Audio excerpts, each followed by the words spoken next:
Samajwadi party विधायक अनिल दोहरे से एटीएस ने पूछताछ की है। यूपी विधानसभा में विस्फोटक मिलने के मामले में एटीएस ने अनिल दोहरे से पूछताछ की और उनका बयान रिकॉर्ड किया है। अनिल दोहरे ने एटीएस को बताया कि उनके बैठने की जगह तय नहीं है। उन्हें विधानसभा में मिले विस्फोटक पाउडर के बारे में भी कोई जानकारी नहीं है।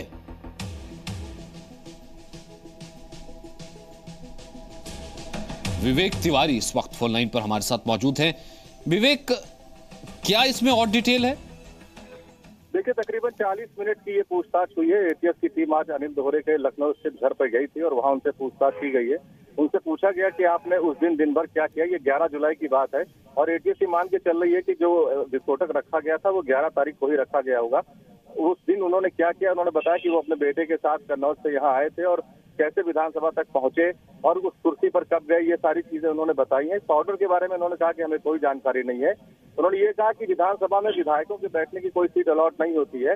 80 नंबर की चेयर के नीचे ये मिला था और वो उस कुर्सी पर बैठे जरूर थे कुछ देर के लिए, ये उन्होंने बताया। लेकिन कोई बहुत बड़ा सुराग देने में वो नाकाम रहे हैं। फिलहाल एटीएस इस पूरे मामले की इंक्वायरी कर रही है।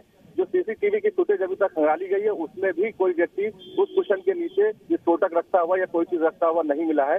अब दूरदर्शन में इसकी रिकॉर्डिंग आज मंगाई गई है और वो तकरीबन 5-6 घंटे की रिकॉर्डिंग है, उसको फिर से खंगाला जा रहा है और पता करने की कोशिश की जा रही है। अगर कोई व्यक्ति दिखता है उसको रखते हुए तो उसको फिर आगे उस पर कार्रवाई की जाएगी। लेकिन फिलहाल अभी तक पुलिस और एटीएस के हाथ इस मामले में खाली है। यानी फिलहाल के लिए कह सकते हैं विवेक कि यहाँ पर तफ्तीश जोरों से की जा रही है, लेकिन अभी फिलहाल उस क्लू का इंतजार किया जा रहा है। अभी वो कोई ऐसा कोई खास क्लू जिसे कहते हैं वो नहीं मिला है।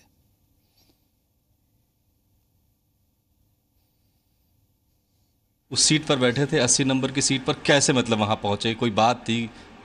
हमें तो ये भी नहीं मालूम 80 नंबर सीट कौन सी है, क्योंकि नंबरिंग वहाँ सीट पे है नहीं। जी। तो 80 नंबर सीट कौन सी है, जिस सीट पे बैठे थे वही 80 नंबर है, ये तो हमें जानकारी नहीं है। मनोज पांडे जिस पर बैठते हैं उस पर आप बैठे थे बीच में? परमानेंट नहीं बैठते मनोज पांडे जी।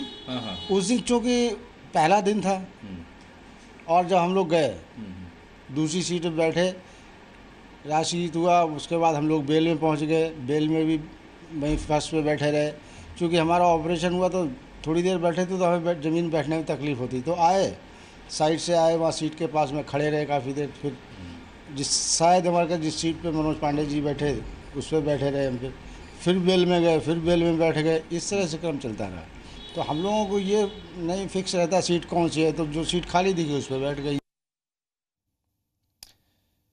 तो आपने देखा कि किस तरीके से विस्फोटकों ने कहा कि सीट वहां पर अलॉटी कंफर्म नहीं होती है, इसलिए वो बैठे थे और उस सीट के नीचे अगर पाउडर मिला उन्हें इस बात का क्लू है नहीं। विवेक, आप हैं हमारे साथ? लगता है विवेक का संपर्क हमारे से टूट गया है, क्योंकि फिलहाल अब ये देखना अहम होगा कि एटीएस अब इस जांच को किस खाके में ढालता है या फिर किस तरीके से आगे बढ़ाता है, जिसका जिक्र विवेक कर रहे थे कि यहाँ एक 5 घंटे के करीब की दूरदर्शन की रिकॉर्डिंग है उस दिन की, वो मंगाई गई है। अब उसे भी खंगाला जा रहा है कि उसमें से शायद कोई क्लू निकले।